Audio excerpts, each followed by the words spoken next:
dal leen ak jàmm. wàllu politique tàggat yaram ak yeneen xibaar moo gën a fës ci yéen kaay génn tey jii nii su ko ñoom dañu def taxaw seetlu ci élection présidentielle yi nga xam ne kat moo war am ci février atum 2024 ak tamit élection yi nga xam ne kat génn nañ ci maanaam législative yi nga xam ne kat moom la ñu génn. loolu moo gën a fës ci yéen kaay bi Sud Quotidien su naataango di fësal ne bañ leen fale fanweeri fan ak benn ci weeru soleil ba la ñu génn député yi nag ndax dinañ mën a jeexal seen mandat juróomi at bu ñu jàppee ne que élection présidentielle dina am ci février atum 2024 ndaxte kat ki mu war a fal président de la république boo defoon ndànk dana tas assemblée nationale boobu noonu.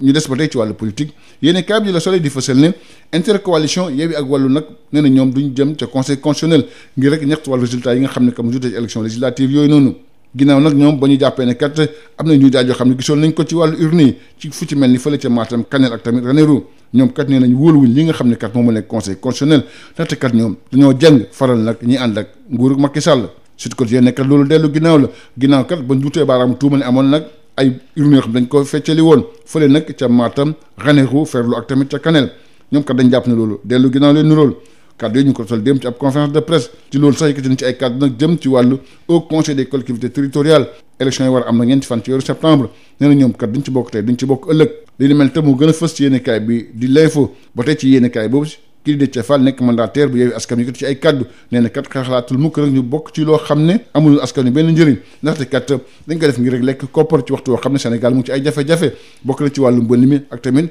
askan wi nekk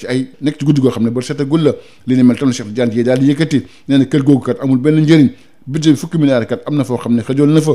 kii di Mamadou Lamine Thiam nekk ci parti démocratique sénégalais yëkkati ci ay kaddu nee na kat ñi nga xam ne kat dañu leen débauché ci PDS dañu leen dig poste ci haut conseil des collectivités territoriales enquête ne kër googu amul benn njëriñ li ni mel tam moo gën a fës ci yéenekaay bi di Grand Place Abdoul Mbaye yëkkati ci ay kaddu nee na kat Macky Sall dafa créé li ni mel ngir rek mën ca nag dëkkat ñi nga xam ne kat ñoo bokk moom wàllu langue politique moo tax gëm sa bopp kat ne loolu moom du ci ànd tey du ci ànd ëllëg loolu moo gën a fës ci yéenekaay bi di La Tribune Sud Quotidien dafa dellusiwaat ci defar gi ñu war a defar hôpital la Dantec loolu kat ba léegi mooy ay di njàmbat rawatina nag lu jëm ci ñetti hectares yoo xam ne kat xamagu ñu koy doyee ba léegi nee nañ kat loolu am na njuñ daaj goo xam ne kat moo ci lalu ndaxte kat dafa mel dañoo bëgg a séddoo suuf soosu loolu moo gën a fës yéenekaay bi di Sud Quotidien moo tax am na kuréel goo xam ne kat dëgg na judd ngir rek aar hôpital la Dantec li ni mel moo gën a fës yéenekaay bi di La Témoin nee nañ kat yëf yi ñoom da leen jaaxal lool enquête moom li ko jaaxal moom mooy parax bi nga xam ne kat lañ ko cee nemmeeku loo xam ne ñu ko doon def ci ñetti weer bu ko def nag ci fukki fan ak juróom loolu nag tax na ba ñu liggéey ci daal di jaaxle googu nag ministère bi nee nag jaru ko ndaxte kat am na communiqué boo xam ne gagné nañ ko communiqué boobu nag Témoin Sud Quotidien ak L'Info daal dinañ koy jot moom kat ministère bi ñu ngi dalal xelu ñi nga xam ne kat ñoo fay liggéeyee waaye tamit ña fa war a faju ji nee na kat matuwaay yëpp jël nañ ko ba li ni mel nag nekk loo xam ne lu mucc ayib lay doon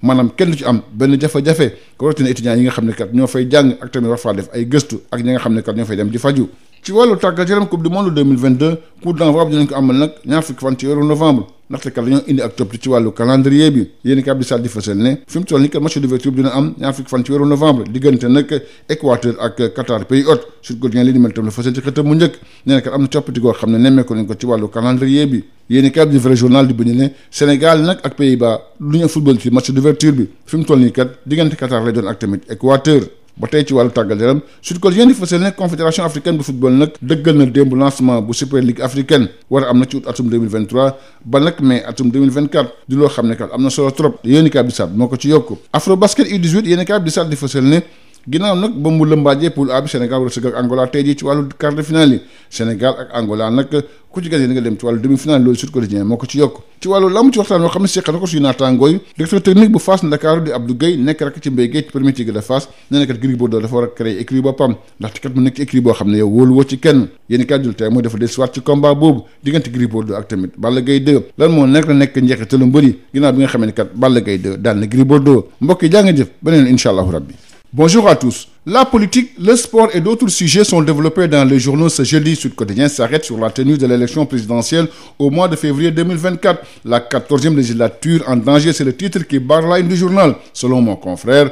élu le 31 juillet dernier, les députés de la 14e législature pourraient ne pas terminer leur mandat de 5 ans. Après la tenue de l'élection présidentielle au mois de février 2024, la quête d'une majorité parlementaire pourrait amener le successeur de Macky Sall à dissoudre l'Assemblée nationale. Après la date du 31 juillet 2024, toujours en politique, nos confrères du quotidien national Le Soleil révèlent que l'intercoalition Yewwi Wallu a décidé de ne pas introduire un recours contre les résultats des élections législatives. Après avoir dénoncé le bourrage des urnes dans certains départements, les membres de cette coalition politique ont préféré s'abstenir de toute action juridique. Ils estiment que cela ne servirait à rien car la mouvance présidentielle bénéficie selon eux d'un traitement de faveur auprès du pouvoir judiciaire. Rétropédalage de l'intercoalition Yewwi Wallu, ajoute nos confrères du Sud Quotidien qui précise que c'est un coup de théâtre car l'opposition avait annoncé des fraudes massives à Matam, Podor, Ranérou, Ferlo et Kanel. Cette intercoalition Yewwi Wallu a fait face à la presse hier. Selon toujours nos confrères du Sud Quotidien, au cours de cette rencontre avec les journalistes, l'intercoalition a annoncé qu'elle ne participera pas aux élections de renouvellement du mandat des membres du Haut Conseil des collectivités territoriales, prévu le 4 septembre prochain. Les membres de cette principale force de l'opposition, avec 80 sièges sur 165, ont annoncé également une proposition de loi pour la dissolution du Haut Conseil des collectivités territoriales. Yewwi Wallu brûle le Haut Conseil des collectivités territoriales. C'est le titre qui barre la une du quotidien L'Info. Dans le même journal, le mandataire national de Yewwi Askan Wi Déthié Fall déclare qu'on ne peut pas vivre avec des inondations, assister tous les jours aux souffrances des populations et participer à l'élection d'une institution qui ne sert à rien. Selon Cheikh Tidiane Dièye, aucun Sénégalais ne peut dire l'utilité du Haut Conseil des collectivités territoriales. 10 milliards de budget, c'est beaucoup d'argent et ça peut servir mieux le peuple. Mamadou Lamine Thiam du Parti démocratique sénégalais déclare, je cite, « Ceux qu'on a débauchés dans notre coalition, on leur a promis des postes au Haut Conseil des collectivités territoriales. L'intercoalition Yewwi Wallu ne participera pas aux élections des membres du Haut Conseil des collectivités territoriales », écrivent nos confrères du quotidien Enquête. La répugnance de l'opposition, c'est le titre qui barre la une du journal Grand Place.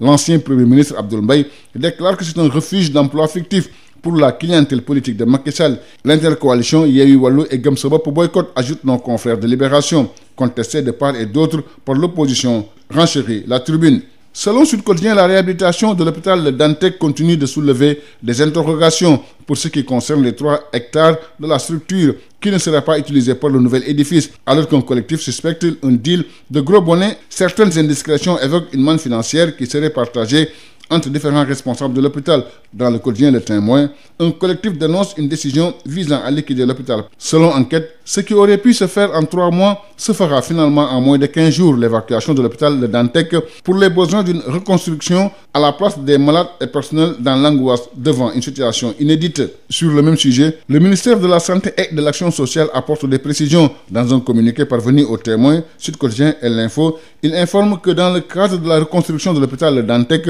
un schéma de redéploiement des services et du personnel a été défini en collaboration avec la direction et toutes les parties prenantes, ainsi que les structures qui devaient les accueillir. Le communiqué renseigne que ce redéploiement vise à assurer la continuité du service pour une prise en charge des patients, la poursuite de l'enseignement, de l'encadrement des étudiants et des projets de recherche. En sport, Coupe du Monde 2022, le coup d'envoi donné finalement le 20 novembre prochain, calendrier modifié pour l'événement sportif le plus attendu de l'année. Selon nos confrères du quotidien sportif Stade, la Coupe du Monde Qatar 2022 débute le 20 novembre prochain, après la reprogrammation du match d'ouverture Qatar-Équateur. Selon Sud Quotidien, initialement la Coupe du Monde était censée débuter le 21 novembre prochain avec Sénégal-Pays-Bas en match d'ouverture. Aux dernières nouvelles, le mondial sera avancé d'un jour avec une affiche inaugurale entre le Qatar-Pays-Hôte et l'Équateur. Qatar-Équateur en match d'ouverture, écrivent nos confrères du quotidien Le Témoin. Le Qatar avance le début du mondial pour jouer en ouverture, selon Enquête. Le Sénégal ne jouera pas le match d'ouverture, ajoute le vrai journal. Toujours en sport, selon Sud Quotidien, la Confédération africaine de football a officialisé hier le lancement de la Super Ligue africaine à partir du mois d'août 2023 jusqu'à mai 2024, une compétition qui doit marquer le début d'une nouvelle ère pour le football africain, une compétition pour rendre le football africain plus attractif, écrivent nos confrères du quotidien sportif Stade. Afrobasket U18, selon Stade, après avoir survolé la poule A, le Sénégal affronte l'Angola ce jeudi en quart de finale. Sénégal-Angola pour une place en demi, selon Sud Quotidien. En lutte, Sunu Lamb s'entretient avec le directeur technique de l'écurie Fass Ndakaaru, Abdou Gueye, petit frère de Mbaye Gueye. Premier Tigre de Fass recommande à Gris Bordeaux de créer sa propre écurie pour être à l'aise. Pour lui, ce n'est pas intéressant d'être dans une écurie et ne pas avoir confiance en certains. Le Témoin revient largement sur le duel épique entre Gris Bordeaux et Balla Gaye 2 en mettant un focus sur les failles et l'avenir des deux lutteurs. Merci, c'était tout. À vos journées et bonne lecture à tous.